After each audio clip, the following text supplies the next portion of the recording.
very warm welcome, my ladies and gentlemen, to the Vector Virtual Week. AlphaLink's presentation today is about digital twinning of UAS, a hardware in the loop simulator with CANoe and the Pixhawk.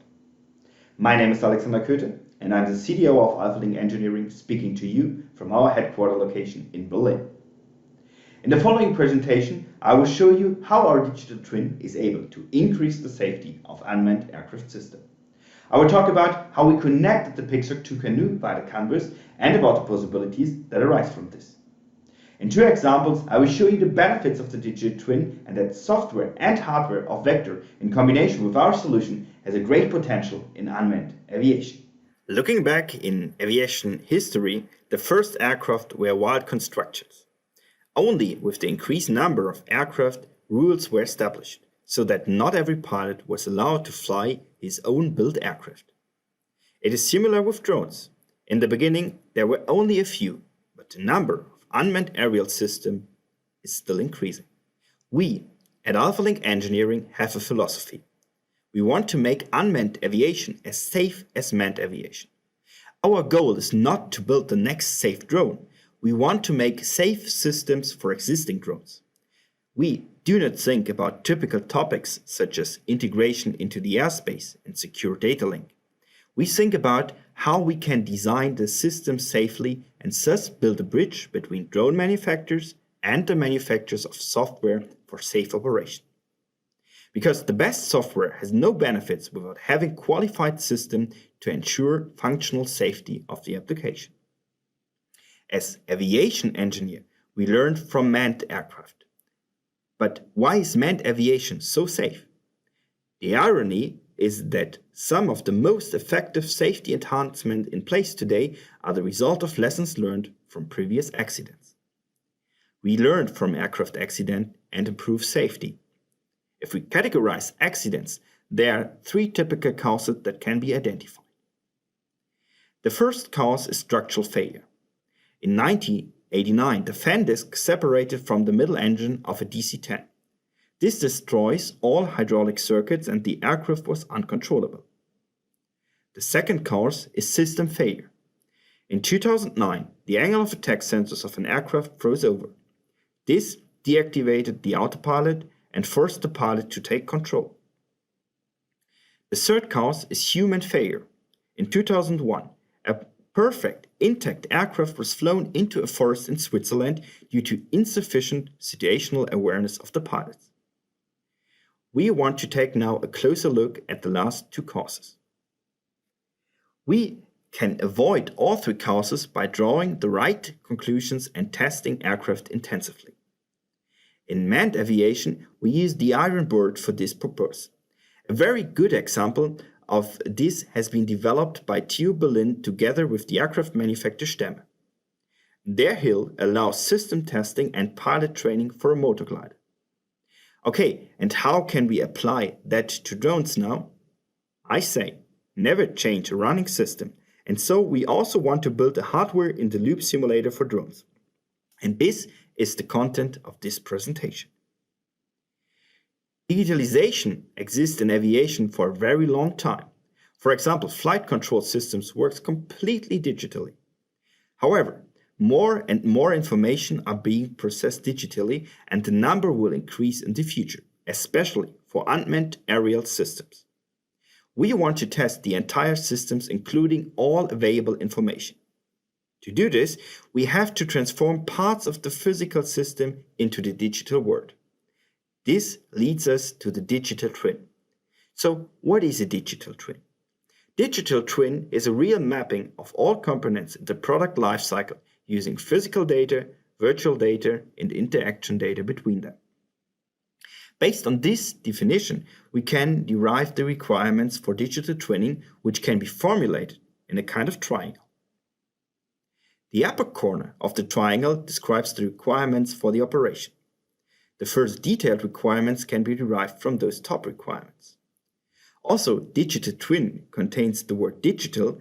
We want to keep as many physical elements as possible for safe testing. Let me illustrate this requirement on a real-world problem. All of you know McDonald's. When you come into the restaurant, you see these delicious burgers on the display. But after you order, you get a burger that doesn't look so great anymore. This is the difference between model and reality. Even the best models will always have difference to the reality. Furthermore, the effort to digitalize every part is too high and unnecessarily. If digital models are used, they should be very accurate. Our digital twin should not be an end in itself. Our aim is to use it to test systems and train pilots to make unmanned aviation safely. Testing is a complex process, so software and hardware used for testing must meet high standards. Therefore, we want to use well-established equipment that is already state-of-the-art for other areas. Today, most drones are equipped with the Pixhawk flight control system. It is a simple and robust hardware that can be used for a variety of applications. Due to its wide distribution and the requirements to use as many physical parts as possible, we want to keep this hardware in the loop. Qualitative engineering expertise is important during flight or during testing. Therefore, we also want to use the UAV with flaps and motor physically. We can trust the data, but a visual flap deflection gives us a good feeling whether a controller gain is too high or too small. Another hardware requirement is to use as many UAS accessories as possible during testing. We want to ensure that these elements work well in real flight tests. We can only guarantee this if we ensure that they are operated under the most realistic conditions during the test. But not everything can be used as hardware. Of course, we can bring the UAS into the wind tunnel, but the effort would be unjustifiable. The flight physics, the environment, and the sensors and actuators needs to be simulated. Therefore, we use Simulink. Even if the engineer loves plots, it is also important to get a visual impression of the three-dimensional movement of the aircraft. We can do this by using our virtual flight test environment. The virtual flight test environment is a web-based flight simulation. During testing, the engineer or pilot can either take a perspective in which he is directly behind the drone or observe the drone's movement from a fixed position on the ground. In connection with the ground station, the virtual flight test environment can also emulate a first-person view. Since this tool has so many advantages, it should be also connected to the digital twin. Many pilots use standard tools like Q-Ground Control or the Peaks for Flight Stack. This software should also be usable with our digital twin. Thus, we have set the requirements for both the digital and the real world. We have to still define the link between those two worlds. To achieve this, we need a bridge, and this bridge shall be established by using a canvas. For software and hardware, we want to use valid products that enable safe testing. Therefore, we selected hard and software from Vector that should be used in our digital twin. Thus, we have defined all essential requirements, and now we can address the system architecture. We have the drone and the Pixhawk. The flaps and the motors are connected to the Pixhawk via PWM channels. The receiver for the remote controller is connected to the Pixhawk so that the aircraft can be controlled with the remote controller.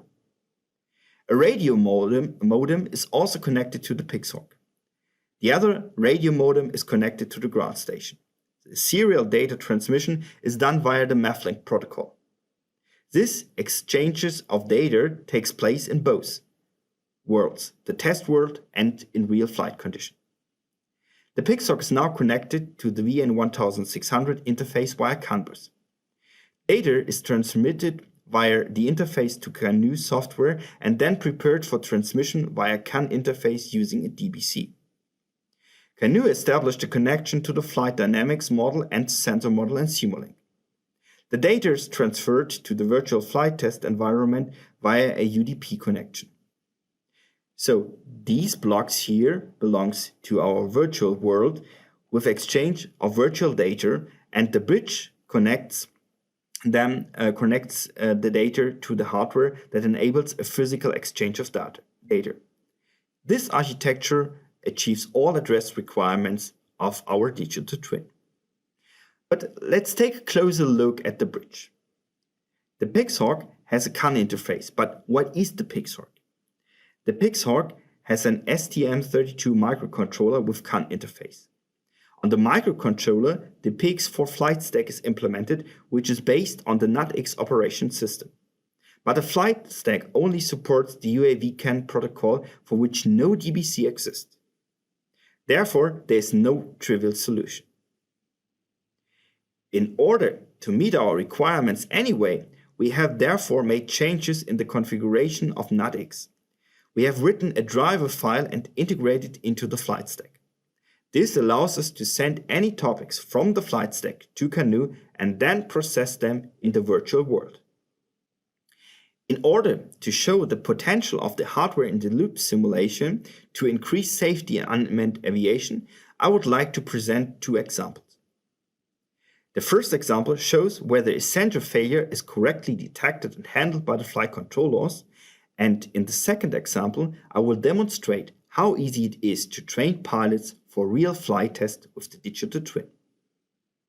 For the example of the error of a sensor, we want to use a simple stability augmentation system for the pitch movement. For this, the pitch rate, measured by a gyroscope, is fed to the elevator with a gain factor. In the case the sensor produces corrupt data, the controller should be deactivated. This requirement addresses functional safety. And functional safety can be achieved best by using the V model. The requirement for the UAS lead to requirements for the software, and these are implemented with Simulink. Afterwards, the software in the loop simulation can be used to determine whether the software functions work safely or not. After the implementation of the software on the flight control system of the UAS, a final test will be performed using hardware-in-the-loop simulation. This makes it possible to test specific errors cases in order to handle them when they occur in the real world. The software system for this example is very simple in Simulink. State flow is used to check whether there is an error of the sensor or not. If there is no error, the pitch damper determines the elevator deflection. In case of an error, no signal is given from the controller to the elevator. The test vector shows the functionality. After the sensor produces here constant values over a fixed period of time, an error is detected and the pitch damper then is deactivated, as shown here in this picture. Let's take a look at the video demonstrating the hardware-in-the-loop simulation. We have our software module and copy the block relating to the stability augmentation system. AlphaLink has created a Simulink template that is tailored to the inputs and outputs of the Pixhawk.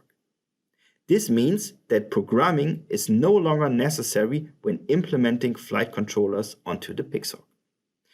This approach makes the life of some engineers easier. The software module is integrated into the Simulink template at the relevant location, and the code is then generating using the embedded coder. The generated code is copied into the direction of the flight stack, and the flight stack is compiled. And then, afterwards, the object code is loaded onto the Pixhawk. In the following hardware-in-the-loop testing, we will simulate a sensor failure. A sensor error is now simulated in the flight dynamic model. We see the data in CANoe and the movement of the aircraft in the virtual flight test environment. And after a short time, the controller is deactivated. We see that it works, and so we can have a safer feeling in the flight test. In the second example, the pilot flies the aircraft in full setup with ground station. Since the virtual flight test environment is based on JavaScript, it can be easily started from any web browser of any computer in the network. A web and UDP server is set up by using Node.js. The video from the first-person view of the virtual flight test environment is transmitted via HDMI to the ground station. The pilot is provided with a first-person view similar to a conventional aircraft, and the most important flight data is superimposed on the video. Especially for flights that require flexible flight guidance, for example in unfamiliar terrain, the system helps to fly over target areas precisely in order to take photos or collect data. It is now possible to simulate sensor failures during the flight, similar to the pilot training for manned aviation. This increased safety in unmanned aviation and is only possible with our digital twin. Let us summarize the findings. We want to reduce system and human failures in unmanned aviation. We have shown that this is possible with our digital twin. We can simulate any kind of error in the virtual world and see in the real world what consequences this error has. This allows us to identify weak points in the system design and develop suitable safety functions. With our complete setup, we can increase the level of pilot training and set standards similar to those in manned aviation. We have seen that products of Vector have helped us to achieve our goals. Therefore, we will also use hardware and software from Vector in future projects. We are currently developing the hardware and software for a safety-critical parachute release backup system for UAS. For this system, we also want to test the drivers of the microcontrollers. Test equipment of Vector will be used to electronically stimulate the inputs of the microcontroller to simulate the sensor and hence sensor failures. This allows us to be even more certain that our system meets the requirements of functional safety. With this exciting outlook towards the future, I would like to close my presentation. I hope that I have given you a good impression of the potential that the combination of Vector products and the Pixhawk together with our established solution promise in terms of increasing safety of unmanned aircraft system. AlphaLink can create the simulation model for any drone, tailoring the hardware in the loop simulator to the needs of the drone manufacturers and operators. This enables safe testing prior to flight testing, saving time and money and increasing the safety for drones and the environment. If you have any questions, feel free to ask or visit our webpage alphalink.io.